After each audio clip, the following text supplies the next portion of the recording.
네, 총선을 앞두고 잇따라 발생한 정치인 피습 사건과 관련해 집권 여당이 경찰청장과 안전대책을 논의했습니다. 공천 심사 등 여야 각 당의 총선 시계도 빨라지고 있습니다. 이번엔 국회로 가보겠습니다. 김경수 기자. 네, 국회입니다. 네, 지난주 배현진 의원 피습 사건 이후 국민의힘이 경찰과 대책 마련에 나섰죠?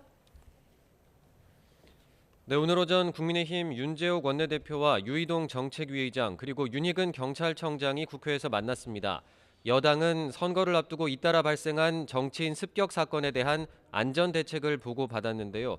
경찰은 정치인 신변 보호 강화를 위한 전담 조직을 만들고 순찰 활동을 가시적으로 늘리는 등 예방책을 마련하기로 했습니다. 이런 가운데 한동훈 비대위원장은 배현진 의원이 정신적 충격에도 빠르게 퇴원했다면서 음모론의 소재로 이용되지 않기 위한 노력이라고 평가했습니다. 민주당을 향해선 이재명 대표 피습 음모론 장사를 계속한다고 비판했는데요. 민주당은 오늘 국회 정무위원회 긴급 현안질을 열어 이 대표 피습 사건 초기 축소 은폐 의혹이 있다고 정부 측을 추궁했습니다.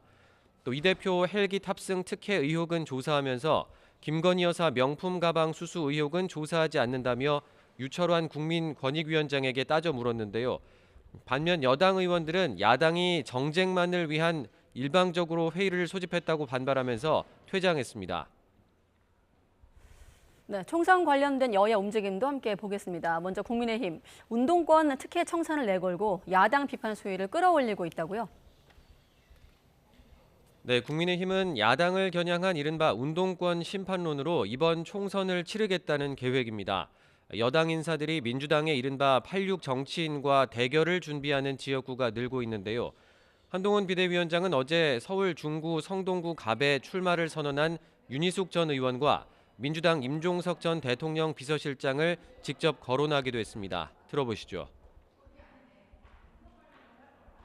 임종석과 윤희숙 누가 경제를 살릴 것 같습니까?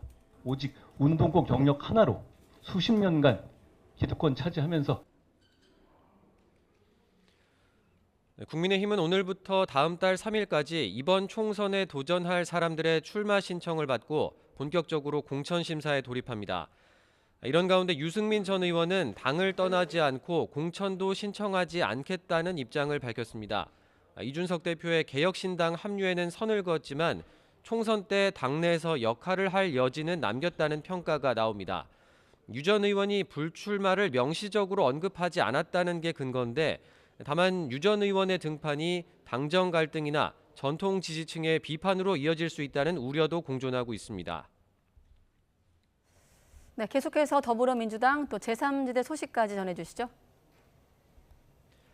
네, 민주당은 북한의 순항미사일 발사 등 도발을 규탄하면서도 현 정부가 선거 때문에 일부러 위기를 증폭시키는 거 아니냐고 비판했습니다. 또 대통령이 거부권을 행사할 것으로 예상되는 이태원 참사 특별법을 거론하며 정권 심판론을 부각했습니다. 이재명 대표의 말 들어보겠습니다. 민심을 거역하며 또다시 거부권을 남용한다면 국민은 더 이상 분노와 좌절에만 멈추지 않을 것입니다. 민주당은 모레부터 이번 총선 지역구 후보자들의 면접을 실시합니다. 다음 달 5일까지 6일 동안 진행되는데 일정상 이르면 설 연휴 전 일부 지역은 후보가 정해질 수 있다는 관측도 나옵니다. 다만 비례대표 선출 방식 등 선거제 개편에 대한 당의 입장을 아직 정하지 못한 건 민주당 그리고 이재명 대표가 풀어야 할 숙제입니다. 홍익표 원내대표는 연동형과 병립형 비례제를 두고 이르면 이번 주 안에 당내 의견을 모아 지도부가 결정하겠다고 밝혔습니다.